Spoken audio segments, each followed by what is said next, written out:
Our next speaker is Dr. Amy Conroy Raymond, who earned her doctorate in molecular biology, had a postdoctoral fellowship at Memorial Sloan Kettering Cancer Center, and is now a clinical researcher focused on Parkinson's disease and ALS. Ladies and gentlemen, Dr. Amy Raymond. Hello everyone. Can everybody hear me? Great. Thank you so much for that kind introduction. I am in fact a scientist, a career scientist, and the reason I'm standing up here today is to say thank you. I'm sure there are other career scientists out in the audience, but most importantly, thank you to each and every one of you who is not a career scientist for turning out today, for showing your support for science, and to raise your voice saying that science is valuable. Don gave you a little bit of my background. I've had a very fortunate career, not least of which I was fortunate to be trained at a time when I was. Following my training, I went into drug discovery, where I had the chance to work with my great colleagues, coming up with what we hope to be the molecules to treat diseases that we do not yet have treatments for. When my husband and I returned to Phoenix to be closer to our families, I had the great good fortune to transition into clinical research, where I work with wonderful colleagues, working with patients who, for a variety of reasons, volunteer themselves to try those medications that come out of drug discovery, to see if they are in fact the better treatments we all need. Collectively, that field is known as evidence-based medicine. And the thought I want to share with you today, and I love hearing it already today, is the concept of evidence-based policy. Yeah. I am a career scientist, but I argue each and every person out there is a scientist. If you are a child, or if you have ever been a child, you've done lots of experiments. We as professional scientists are very careful about how we collect data, very careful about how we analyze that data.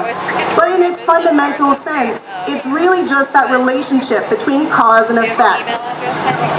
And this evidence-based policy concept is important to all of us, but we have to ask for it. We have to engage in that conversation with each other and with our legislators. We have to say that it matters.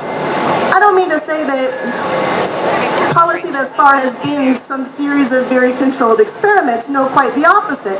Life is messy and wonderful, but not controlled.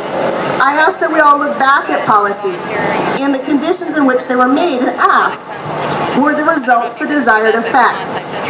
Are there desired effects that we could find with different policies?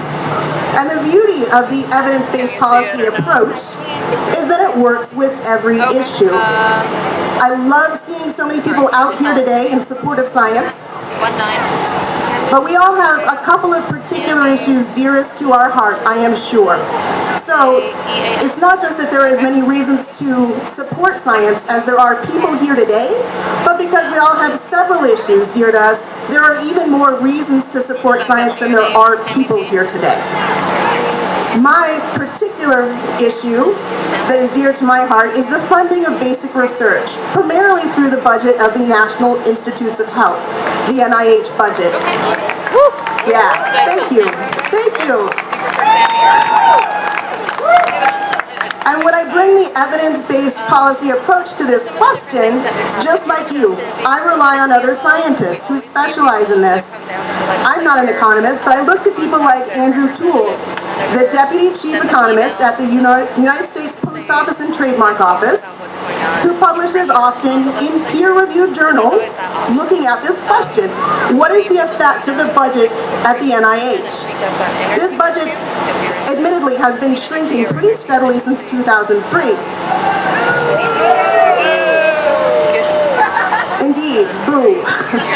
But even under those conditions, his careful research, along with colleagues, has shown very clearly that for every dollar in the NIH budget, it translates to an $8.40 investment from the private industry. And I don't mean to say the NIH dollars are small in the big pie of research dollars. While that's true, there's a cause and effect. That in fact it's the results that come out of those NIH grants that inspire the investments from private industry in applied science that lead to the life-changing benefits that we reap today. That connection was not obvious. It took researchers at MIT to really investigate it, and they found that there's a 10 to 15 year gap between when the public gets to see the basic research and when the applied science affects us. And that is a long time. It's no wonder it wasn't obvious.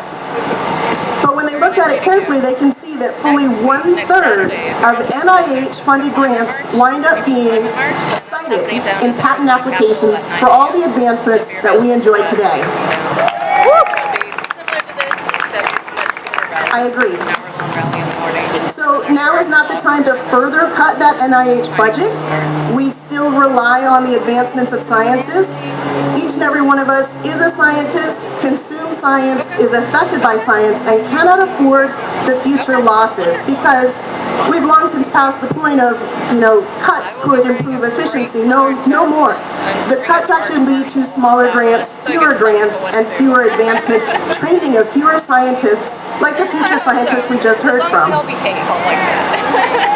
So I ask one thing of you. I ask you to engage in this conversation of evidence-based policy with each other and to reach out to your representatives at all levels. Tell them cause and effect matters.